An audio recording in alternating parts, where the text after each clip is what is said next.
धरणामध्ये 2 युवकांचा पाण्यात बुडून अंत झाला, तर पाण्यात बुडणाऱ्या 3 तरुणांना वाचवण्यात यश आले। ही घटना रंगपंचमीच्या दिवशी कळंब तालुक्यातील खोरद येथे दिनांक 14 मार्च रोजी दुपारी 1:30 वाजताच्या सुमारास घडली।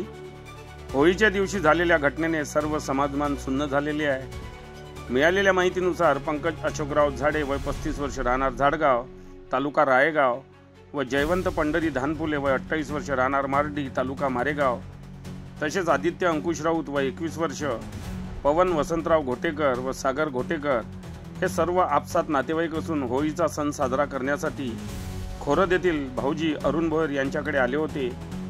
रंगपंचमी साजरी करून हे सर्व 5ही जण गावालगत असलेल्या धरणामध्ये आंघोळीकरिता गेले होते। यामध्ये पंकज झाडे व जयंता पंढरी धानपुले हे धरणामध्ये पोहत असताना बुडायला लागले। त्यांना वाचवण्यासाठी तेथे उपस्थित असलेले पवन घोटेकर, सागर घोटेकर व आदित्य राऊत यांनी वाचवण्याचे खूप प्रयत्न केले असता ते तिघे पण पाण्यात बुडायला लागले। अशातच धरणालगत देवानंद शंकर नागपुरे हा युवक मासेमारी करीत होता। त्याने घटनास्थळी धाव घेत बुडणाऱ्यापैकी 3 तरुणांना काठावर आणून त्यांचे प्राण वाचविले। मात्र पंकज अशोकराव झाडे राहणार झाडगाव व जयवंत पंढरी धानपुले या 2 युवकांना वाचवण्यात तो अपयशी ठरला। गावकऱ्यांनी घटनेची माहिती पोलिसांना दिली। यावरून कळंब पोलीस स्टेशनचे ठाणेदार राजेश राठोड आपल्या चमूसोबत घटनास्थळी दाखल झाले। भोई बांधवांच्या मदतीने धरणाच्या पाण्यामध्ये मृतदेहांचा 2-3 तास शोध घेण्यात आला। अखेर पंकज अशोकराव झाडे याचा मृतदेह शोधण्यात यश आले, तर पुरेशा साधनांमुळे दुसरा मृतदेह शोधण्यास कठीण जात होता।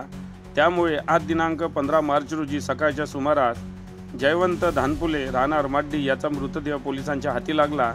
सदर दोन्ही मृतदेह उत्तरीय तपासणीसाठी कळंब ग्रामीण रुग्णालयात पाठवण्यात आले असून अधिक तपास कळंब पोलीस करीत आहे।